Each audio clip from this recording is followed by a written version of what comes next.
Bonjour! Hi guys, what's up? So today we're going to talk about my top 5 Sephora fragrances that are feminine, beautiful. This is a really hard video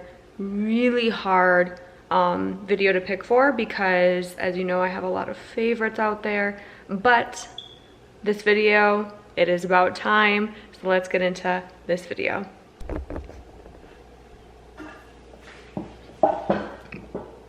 Is my camera too loud?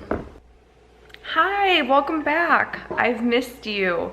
So today we're doing a really like fun, quick video on the top 5 fragrances. Hopefully Nicholas doesn't join in on this discussion per usual. He typically does. So I actually have 6 fragrances here. Well, 7 if you count one of the duals. I have 6 fragrances here because one of them actually does not perform up to standard, so that is why it didn't make the cut, but I still want to talk about it because it's a really good fragrance.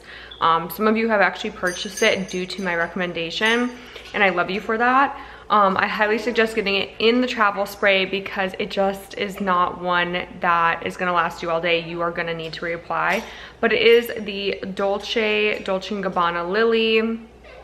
This one is a beautiful summer scent. I'm actually quite in love and intoxicated by this fragrance. I think it's unique enough that I haven't smelled this on anybody. It smells really light, really beautiful, just really cheery, but ultra feminine. So this one, absolutely love. Probably gonna keep this in my collection, even though it is one that you do have to reapply. You could always layer this with other scents and also with body lotions to get the desired result. The next one I'm gonna show you guys is actually one that I recently got. This is Prada Candy. And I had actually wanted this one a couple years back. I just never purchased it. But it's a really pretty scent. It's not super projecting. It's very warm, very sugary, very sweet. It's a little bit like caramely. It's like a caramely floral. Slight gourmand. I'm gonna look up the notes for you guys. It's a really beautiful fragrance. And actually I had a friend who used to wear Prada Candy. I had 2 girlfriends who used to wear Prada Candy. And I just felt like they always smelled very put together, very elegant, but like delicious. Like they just smelled super, like that gourmand note just really smelled super, I don't know, rich and sexy. It was just really good. So Prada Candy came out in 2011. It does have caramel, it is powdery, a little bit of amber, a little bit of vanilla, a little musky, warm spice. So this has caramel as a top note. It's so rich, you guys. It smells so good. It's like so decadent. The middle notes are gonna be powdery notes and musk, and then the base notes are gonna be benzoin and vanilla. It's just really good. Like, it's really good. If you can get it, get it. It's fantastic. I find that it typically tends to wear throughout the day. You may need to reapply once, but that's pretty typical in my opinion for designer fragrances. Always make sure you use a body lotion or body oil, play with oils on your skin to help it to last longer. But it is a really great, very rich, decadent. You're gonna smell like a freaking cupcake, but better. Not like that synthetic cupcake. It's more of a, it's just like a really rich scent. It's not a bakery scent. It's like if caramel were like an expensive perfume, this would be it. It just smells really good. It smells expensive. The next one we're gonna talk about, and these are not in like any particular order, guys. I love and I wear all of these. Dolce & Gabbana, the one, or the only one, sorry. So this is Dolce & Gabbana, the only one, and I don't know why my camera's not focusing. There we go. So Dolce & Gabbana, the only one. This one I've talked about in other videos. This one is such a sexy scent. I probably would wear this every single day. I have worn this like back-to-back days, which is kind of weird, seeing as I have so many fragrances. But if I had to choose one designer scent probably to wear forever, it would probably maybe be this. To me, this smells like something I would have loved 10 years ago. I still love, I'll love forever. It's sexy yet fresh. It kind of is like an everything perfume. It's just really, really good. If you've tried Dolce & Gabbana, the only one, let me know down in the comments. If you tried Dolce & Gabbana, the one, let me know down in the comments as well. That one's more of a tuberose, a little more mature. This one's definitely more sexy. Some would classify it as a nighttime perfume. I tend to like Dolce & Gabbana. I've owned quite a few of their perfumes and they just never really disappoint. So that is one that smells so good. I could wear it forever. It's definitely a keeper in the collection. It is full-size bottle worthy if you like more of those, you know, sexy kind of come hither scents. The next one is I don't need a prince by my side to be a princess. Don't we love Kilian? We love, love, love Kilian.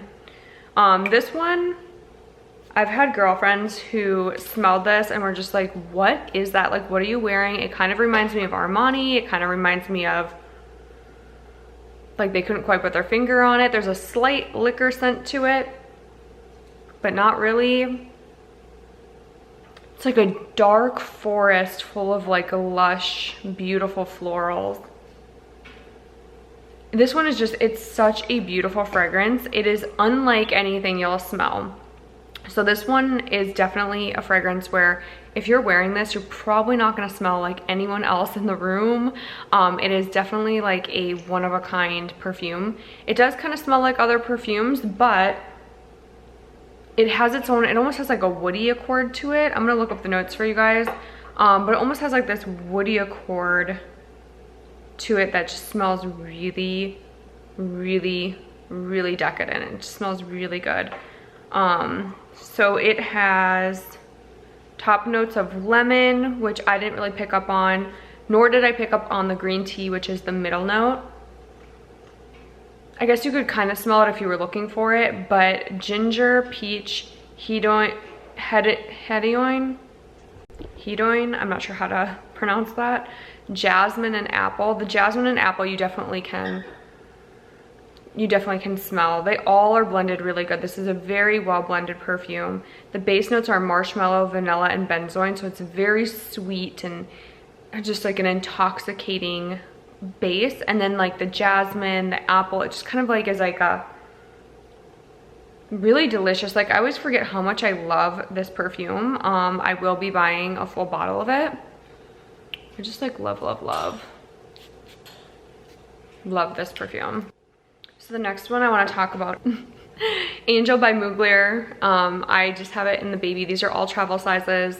I usually buy travel sizes. Once I use them up, I decide if I want to get a full size or if I was just okay with, you know, testing it out, seeing if I liked it. If I liked it, you know, cool. If I loved it, I usually buy the full size. So I actually really love this travel. I think it's so cute. I actually like this bottle better than I like the star bottle of Angel. This one is a very intense patchouli scent. However, I want to tell you guys that upon first spray you may not like this scent, but the dry down is pure magic. Usually by hour 3 I smell sweet, almost like gourmandy. It's a beautiful, beautiful, beautiful dry down on Angel that is just, Angel brings back so many memories for me. I've worn this perfume for almost 2 decades, off and on. It was my signature scent when I was like, I think 17 or 18. And people either loved it or they hated it.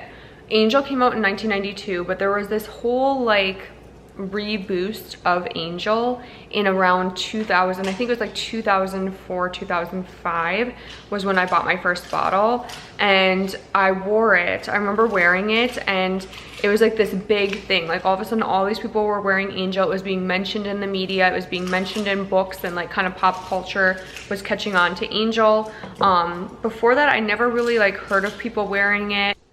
It might have been like a Macy's. I don't even remember. It was either like a Macy's or like some department store, because we didn't even have a Sephora. It must have been like a Macy's. It was so crazy. But I found Angel and it was like my favorite perfume. I just remember thinking, this is so unique.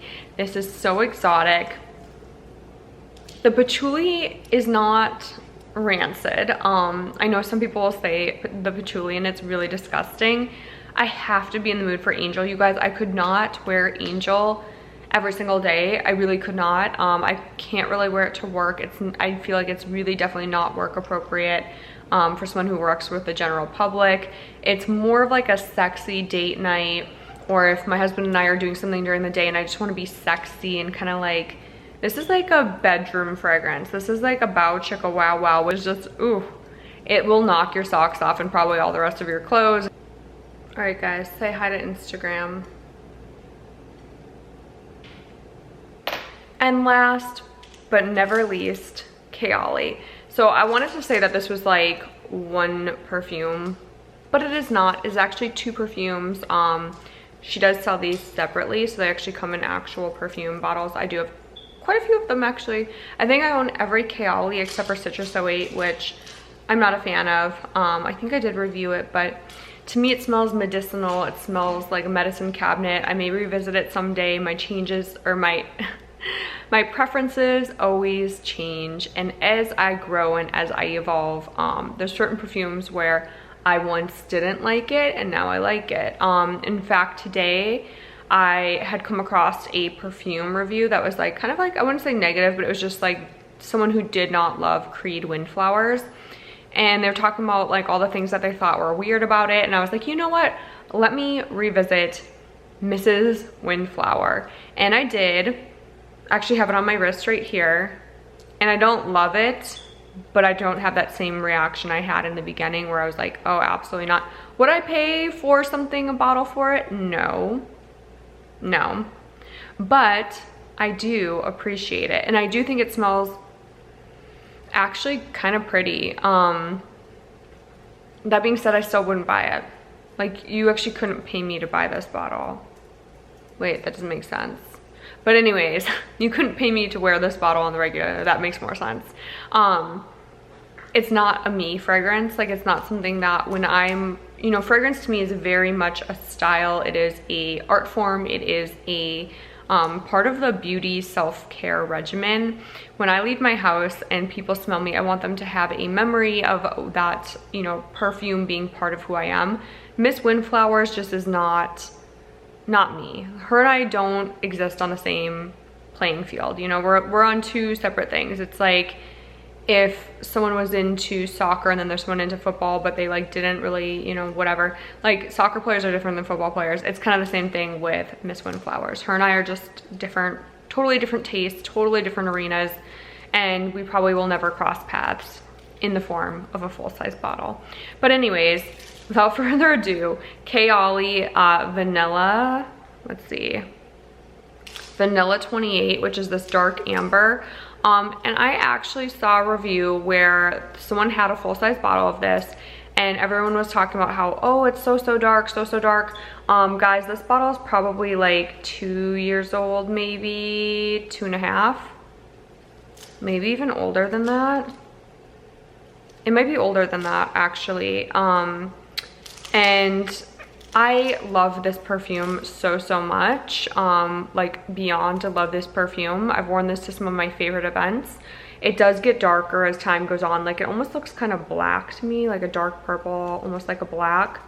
But the perfume actually tends to hold up quite nicely. Like, it hasn't turned, it hasn't gotten weird. I'm gonna put this, where can I put this? I know you're not supposed to rub it in, but try not to mess up my spray tan, which is gonna be messed up anyway. Vanilla 28 is just a classic. It's so sexy, it's so good. It's such a good vanilla. It's not like a cheesy vanilla. It's a really beautiful, very beautiful vanilla. This is considered a niche perfume that you can get at Sephora, so I think that's kind of cool. I want to say I paid like maybe 30 bucks for this, and it's just nice. It's like a little roll-on. You can take it with you, do touch-ups. And then Musk 12. This is Musk 12.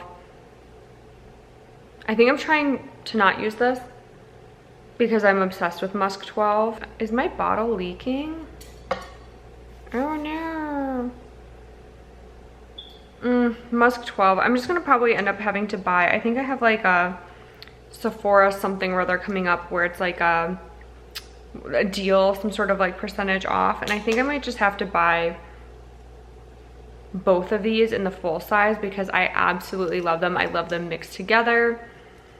I love them separate. I can't get enough of them. Some people really don't like musk. I freaking love musk. I live for it. You can layer it with things. It's delicious. So anyways, those are my ride or die, my top 6 minus 1 because it's not really long lasting, and technically it's 7 because there's 2 in this one.